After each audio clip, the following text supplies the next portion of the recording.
Another rig that I like to use is the IQ-D rig. It's Ali Hamidi's version, which doesn't actually have a D. You put the hook swivel straight into the shank of the hook, so it's the IQ no D rig. I like to use that over really gravelly bottoms, where it's really firm. Sometimes over firm silt, but I use the Illusion Trans Khaki from Fox. That's got a nice brown tinge to it, so over the gravel it really blends in nicely. Using that with really big hooks, you've got curved shanks in size 4. Sometimes I use a long shank in size 6 as well, but my preference for it is that curved shank. So, really simple rig to tie up, a lot simpler than the D rig, because you don't actually have to use those whipping knots to put the D on. So step 1 for this one, get your chosen fluorocarbon. As I said, I'm using the Fox Illusion. Similar to the mouth trap, it was a bit cheaper than the IQ, but I don't have a problem with the IQ. Love that as well. So whatever you've got, perfect. The ESP Ghost as well, brilliant fluorocarbon. So we're going to take about 8 inches of that, just so you've got enough sort of play for your knots. So we've got 8 inches of that, and give that a trim.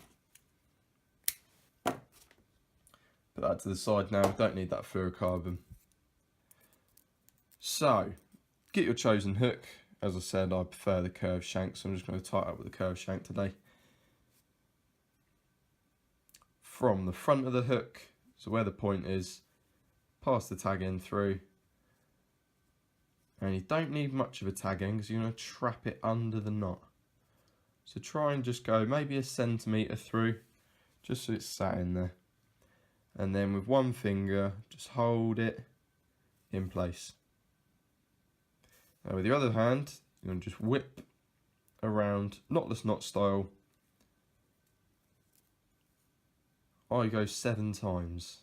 2, 3, 4, 5, 6, 7. And I go 2 back. Just to make sure that knot isn't opening and closing during the fight. And then, as normal, past the line, back through the hook.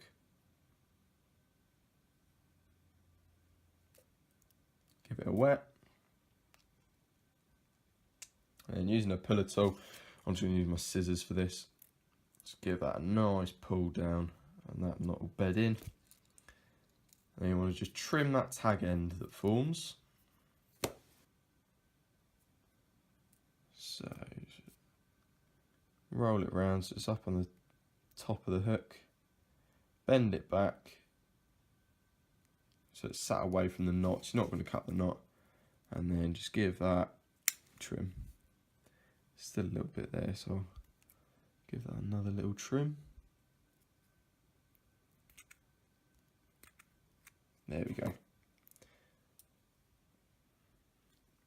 So all that's left to put on that rig is a little loop in the end that I like to use for my quick change swivels. You can tie it straight onto a swivel, but if you're going to do that, I'd say put it on a ring swivel, just because it allows a little bit more movement. So having this little loop in the end of mine, when it's on the quick change swivel, gives it that little bit of movement. So that ring swivel gives the hingey pivot.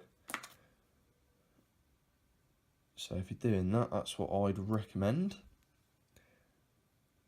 So just with this little needle, just going to go through and pull this tag end through. So once you've made that little loop in the end, get your puller tool. So again, it's my scissors. Hook it over the hook, hold the needle in the other hand, and I've just given that little wet and pulled the tag end down first, and then you're just going to give it a nice pull. Make sure that knot's nicely bedded down. Give it tag end a little pull again. And I'm just going to trim that tag end down.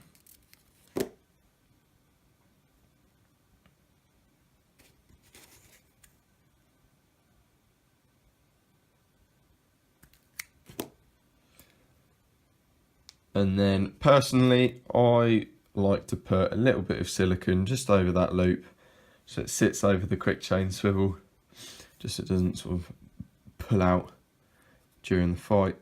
So that's a 1mm silicone that you can just thread down. It just leaves that little loop at the end. So you'll see at the moment that hook is at a very aggressive angle. Once you put that in your rig box, really stretch it out, because if it's sat like that, it kind of closes the gape up a bit. It will still turn, and it is very aggressive still, but I just think it sits a bit nicer when it's not as aggressive. So I like to give it a good stretch on the rig board before I use it. So the next thing is put in that hook swivel. I use one of the hook swivels that's got the bait screw on it. Pass that straight onto the hook. So you've got the hook there. Swivel just goes straight over, around the shank, and then you put the shank bead on. And then sit that shank bead just so it's opposite where that barb would be. So if you're using a barbed hook, you can just measure it out like that. But with a barbless hook like I've got here, just sort of measure where the barb would be, put that opposite, and that's it nicely. So that is the rig tied. It's identical to the one above it, same length. And when that's got, I just tie a screw, a wafter onto it, or a bottom bait with a bit of cork underneath it. Sit just off the bottom like that and be able to move up and down the shank. So that's that rig, nice and simple, very easy to tie, especially without that D section. It's an aggressive hooker, just make sure you're using it over sort of harder, firmer bottoms. Hope that's helped. Like and subscribe if you haven't. Cheers for watching, and we'll see you soon.